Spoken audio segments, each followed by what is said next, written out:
I actually didn't hear much of what went on because you need to be close to the mic that's connected to the computer system.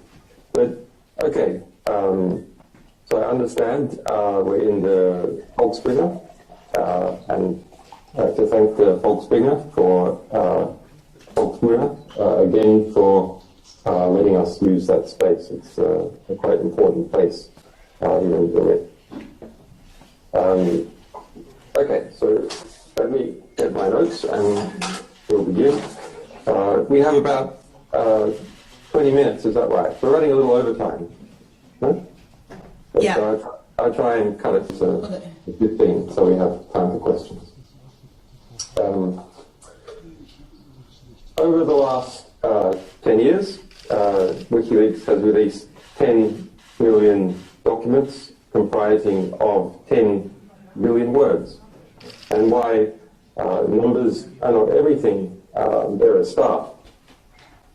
That's information that never would have existed in the world had we not released it. It would have been stored away somewhere privately, but it wouldn't have become part of our collective civilizational knowledge.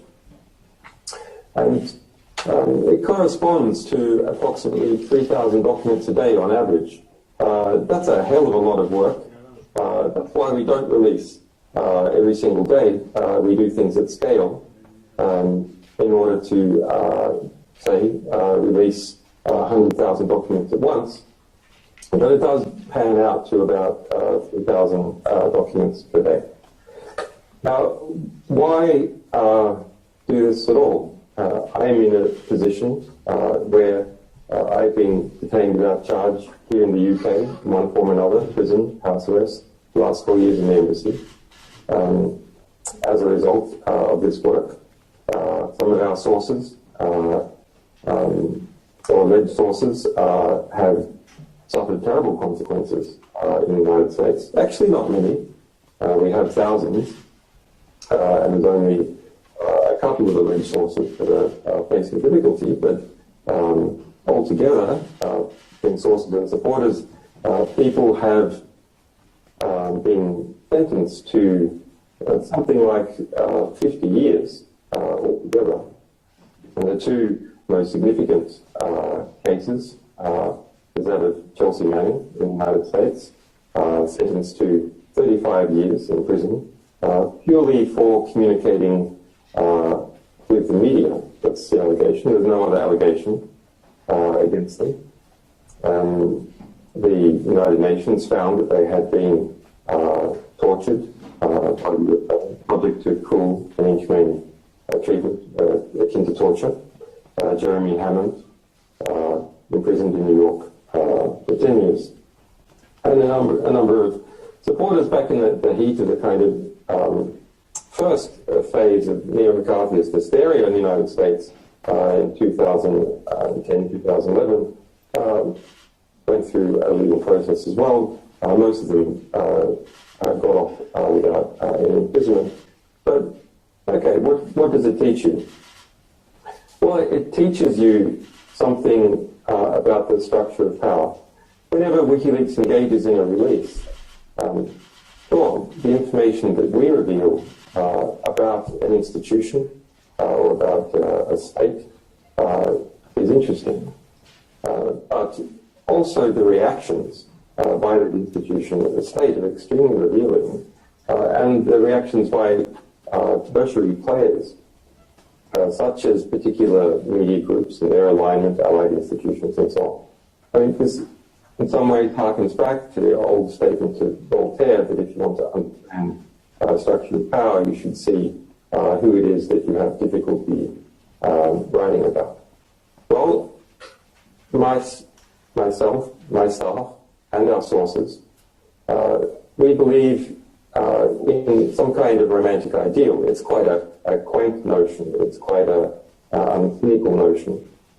It's quite a notion, in fact, that perhaps in some ways doesn't belong to this time. It belongs to an older time, or perhaps a future time, which is that through understanding the world, we can do something sane. We can do something rational. It's not something of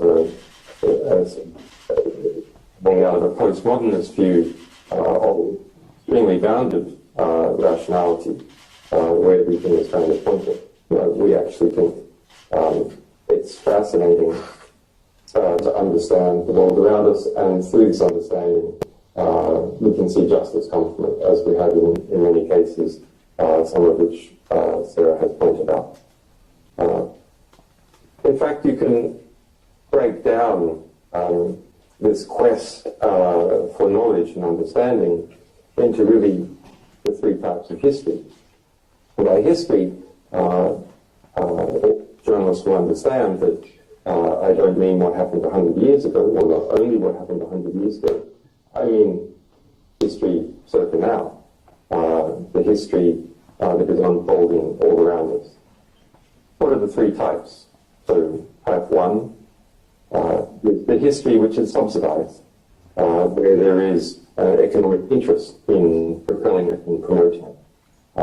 That, of course, includes all kinds of advertising and propaganda, but it also includes very basic things, such as how to hammer in particular types of nails, how to build a pump, how to fly an aeroplane. Extremely important information, but one that has an existing industry propelling it forth into the world. Type 2 history. And this is unsubsidized history. History which has lost its economic subsidy. Knowledge which is no longer propelled in the world, but sits there and perhaps slowly decays. That's important to try, in some cases, to drive that knowledge, but generally speaking, it's not kept around because people don't find it interesting enough to keep around. And then there's the type 3 history, and that is the type that Wikileaks is involved in, and that I have been interested in all my adult life. And that is subjugated history. It is the history where there is an active effort to prevent it entering the world. And this type of history, if we can find it, if we can grab hold of it, if we can pull it in to civilization and our collective memory, this is a type of history that would not have otherwise existed. That's true for nearly every document published. It would not have otherwise existed as something to be discussed by people of different languages and different cultures. A good example of that is, say, the Iraq war logs. That's a rich documentation of the history of a war, and in fact the history of two countries, that would not have otherwise been present for the people of those countries or for the other countries that were embroiled in those wars to understand and derive lessons from. So through collecting this type of knowledge, subjugated history, we have built this romantic ideal of a grand rebel library. That's what Wikileaks is. A rebel library, a type of library of Alexandria. I think we probably have more documents than Alexandria, but it is a library that is not like any other library. We have the first moment of what we bring into the world being present, as opposed to copies of other books, which might be interesting, but we're in the quest of trying to find original documents that have never been seen before and bringing them into our collective knowledge understanding.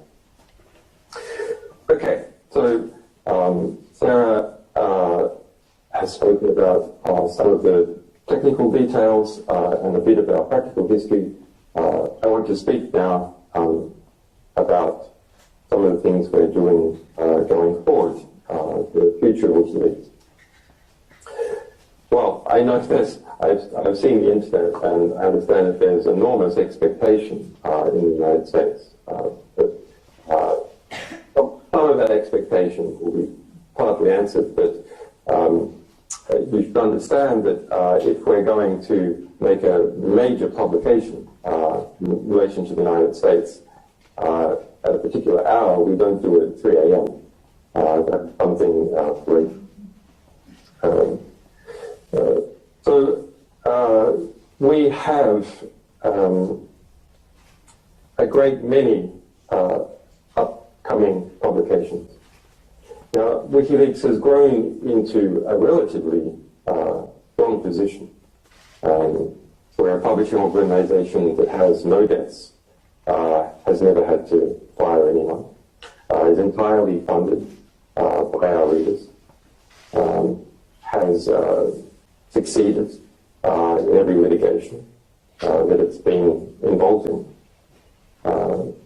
I think that puts us in an enviable position of being completely independent, not being dependent on dodgy foundations or advertisers or state funds or exceedingly wealthy benefactors, which of course always have their own interests. But nonetheless, the material that Wikileaks is going to publish before the end of the year is of a significant moment, such a significant moment in different directions, affecting three powerful organizations in 3 different states, as well as, of course, the information previously referred to about the US electoral process. But Wikileaks needs to change in order to survive and thrive through the next few months. Now, why we have been growing and why while we are in a position to, and I expect to be able to build up to about 100 additional journalistic staff over the next 2 years, we are going to need an army.